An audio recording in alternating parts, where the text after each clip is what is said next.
For almost 50 years now, Frances James has been a champion of Dallas history and preservation, especially with regard to cemeteries, which earned her the nickname the Cemetery Lady. This Cemetery Lady has been the leading force behind countless historical markers, historical sites, and cemetery preservation throughout Dallas County.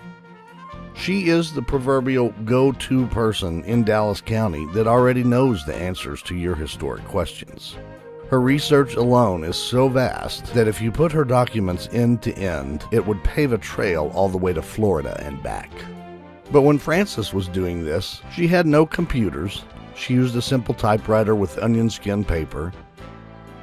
No word processors. She used handwritten notes. No internet.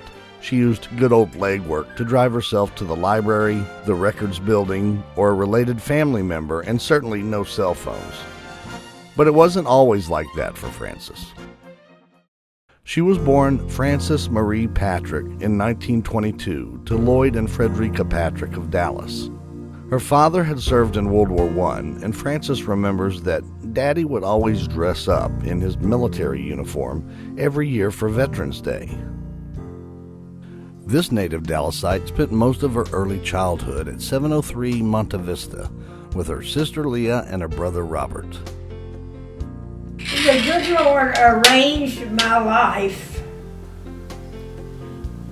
I grew up, I was double promoted 3 times in the first, second, and third grade because I already knew everything. So the teacher said, well, we don't have anything to do with her. So they kept double. The mother said, you're not double promoting her anymore. She'll be in the same grade as her sister.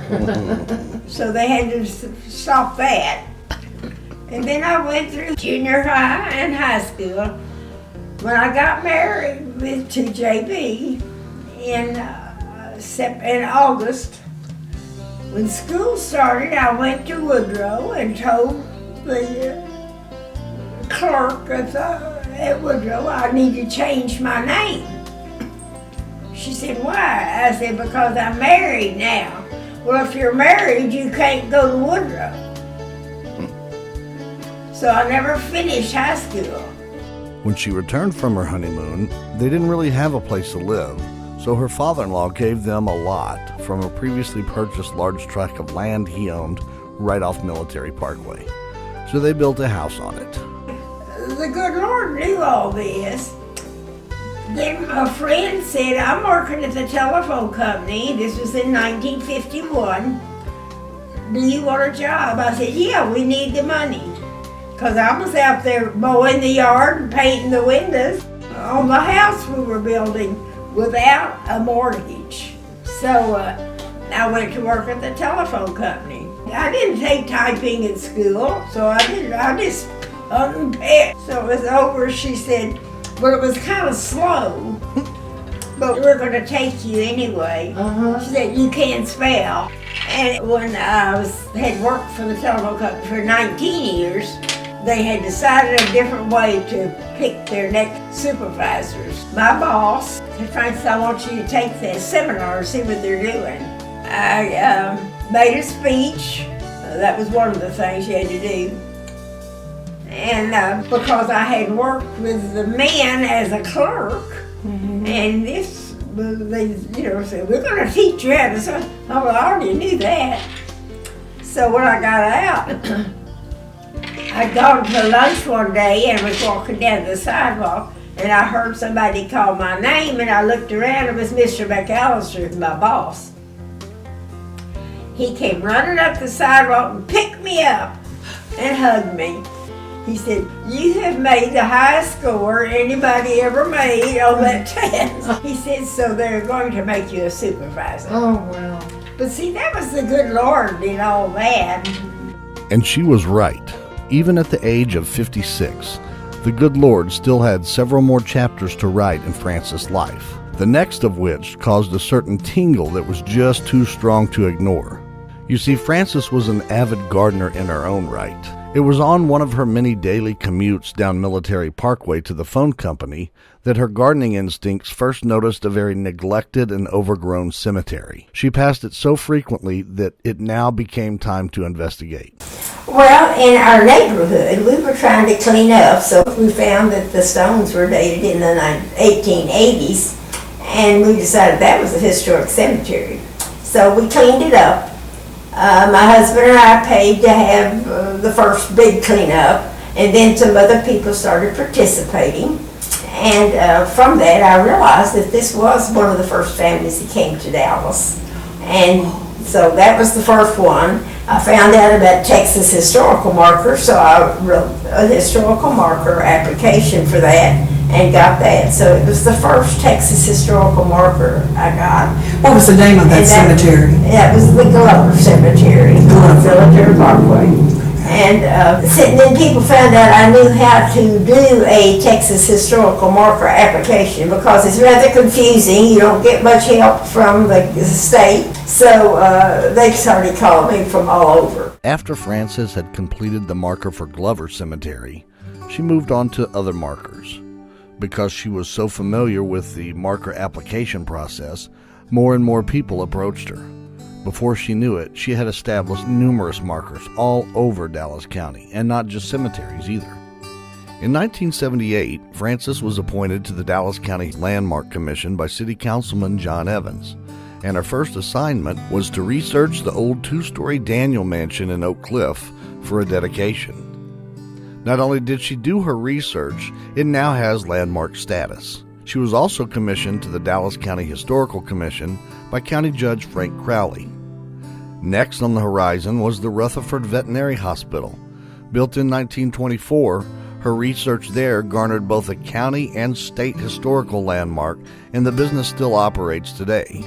She is so well known and respected, and her knowledge is so acute that TxDOT regularly depends on her knowledge of cemetery locations. TxDOT, which is the Texas Department of Transportation, is very interested in old cemeteries because when they find one, if it's not marked and it's not on their original plan, that stops their work. It's a very expensive process to get started again. So they want to locate the cemeteries and design the roads around them if they can, or remove them carefully, but not go over them, not just plow through them. Right, or build over them. Uh-huh. No, I admire TxDOT for doing that. Yeah. And I think it was wonderful that they wanted you to be a part of. Please, Frances, let us know where these cemeteries are. I think it's wonderful the two of y'all working together. They work through the Texas Historical Commission. We got Dallas County about 4 years ago now.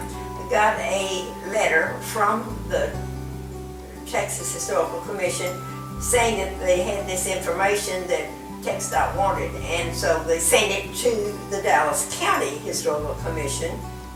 And the chair at that time called me and said, Frances, there's nobody on the commission at this time who knows anything about Dallas County history, cemetery, historic cemeteries, or that cares. May I send this to you and you work with TxDOT? So of course I said, send it to me. And they sent me put together what they had. They had several, they didn't do every county in Texas, but they did do Dallas County. And they had several surveys made through the years, and private people, and they put it all together, and it was very mixed up. It was messed up. So they sent the map, and they said, if you find an error, just write it in on the map.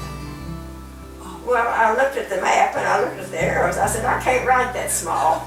You couldn't read it if I did. There were 20 pages of typed information. They have now taken all of the things that I sent, and they have redone the map and have put it on the desk. As the public called on her knowledge more and more, she then conducted several cemetery bus tours through the Dallas Historical Society. She had been leading cemetery tours for over 10 years and had saved all of her research material. She took that material and wrote and published 3 volumes of her book known as Dallas County History from the Ground Up, Volumes 1, 2, and 3. People call her the cemetery lady. She is the one that helped me for 5 years. 95-year-old Frances James showed us some of the records she compiled fighting for the slave cemetery. In February and Black History Month and so forth, it's a good time to pay attention to it. She helped keep Highway 161 from running right through it. Yet the cemetery lady said some families did not know what to make of her when she came knocking on their doors for research, unless Anthony Bond went along. But when you go and knock on the door with a black man next to you, they'll tell you what you want to know. Now shipping company FedEx answers prayers. FedEx is promising to come out quarterly and make sure that we assist with other volunteers in maintaining the grounds. Oh, FedEx. Oh, well, great.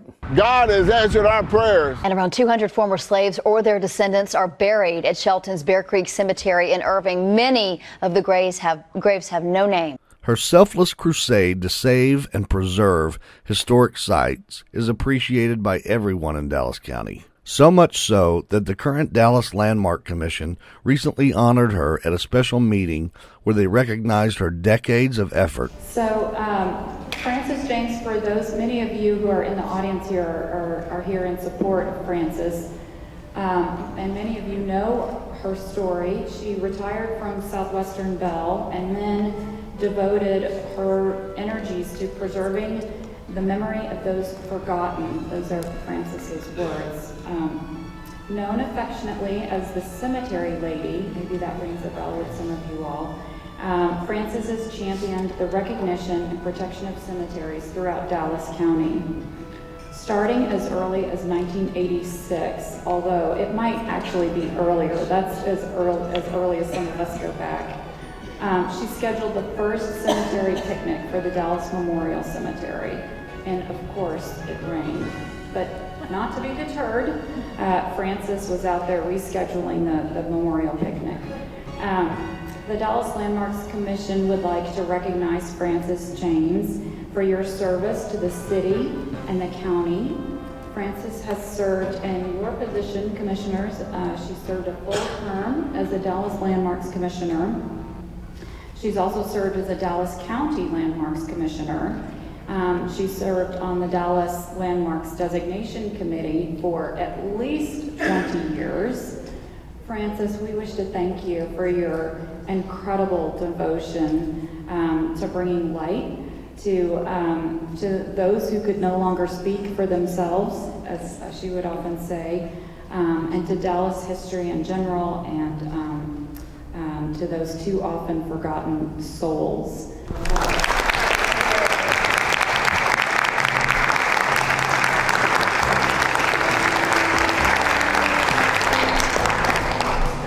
With Frances as an historian, she has helped save countless cemeteries and historic sites. She has made the citizens of Texas aware of their rich historical past and the importance of our historic sites to be valued and well maintained for future generations to enjoy.